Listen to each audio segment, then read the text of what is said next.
It's my feel-good breakfast show.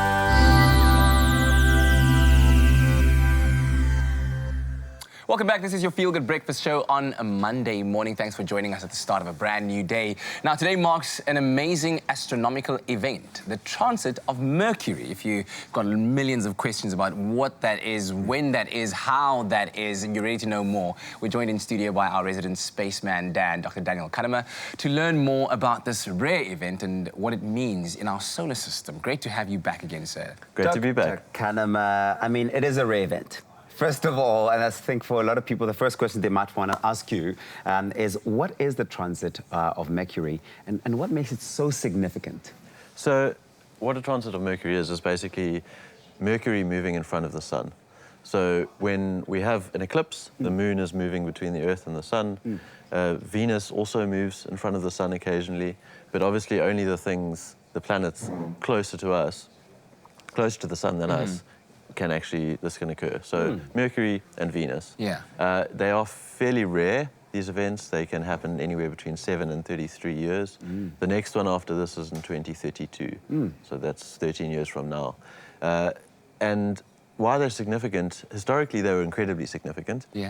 Because what we could do by observing the same transit from a different point on the Earth, hundreds of kilometers across, was triangulate the distance to Mercury. And from that we could measure the entire size of the solar system, which had never been done before.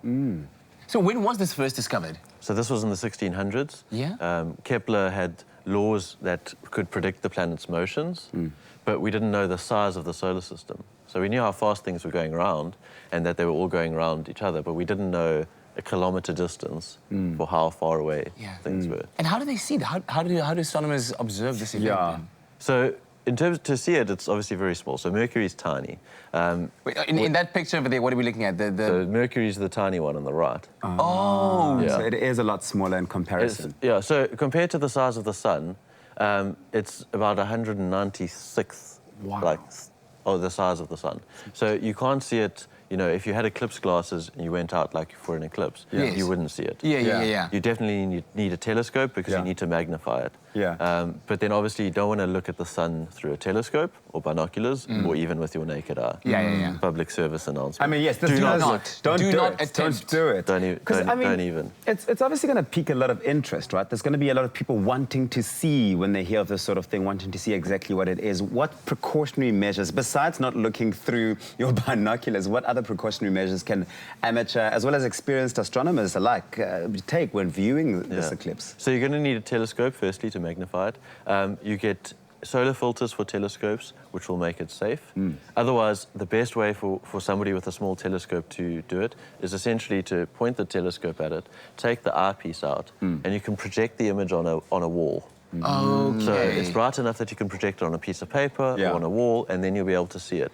That way you don't have to look into the eyepiece or the telescope. But there are no homemade ways. Not without a telescope, no, you're going to need that magnification. But there are many events happening around the country and around the continent. And I tweeted a map of these events. You can go online and see them. Otherwise, it's not quite as exciting, but there'll be live streams going on, so you can check the live stream. I think, given that it's an event that only occurs once every 23 years, like you said, it really is something special. So just quickly give us a breakdown of some of the places on the planet where you can actually see it. So you can definitely see it all over Africa, through parts of Europe, and then the US and South America. So if you're in the East, China, Australia... Unfortunately. It's nighttime now, so it'll be nighttime this afternoon when this is happening. It starts at around 2:30 in South Africa.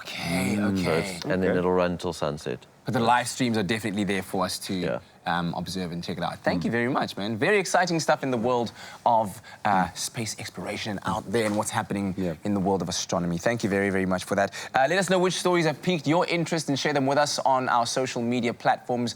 Of course, as always, #Expresso Show.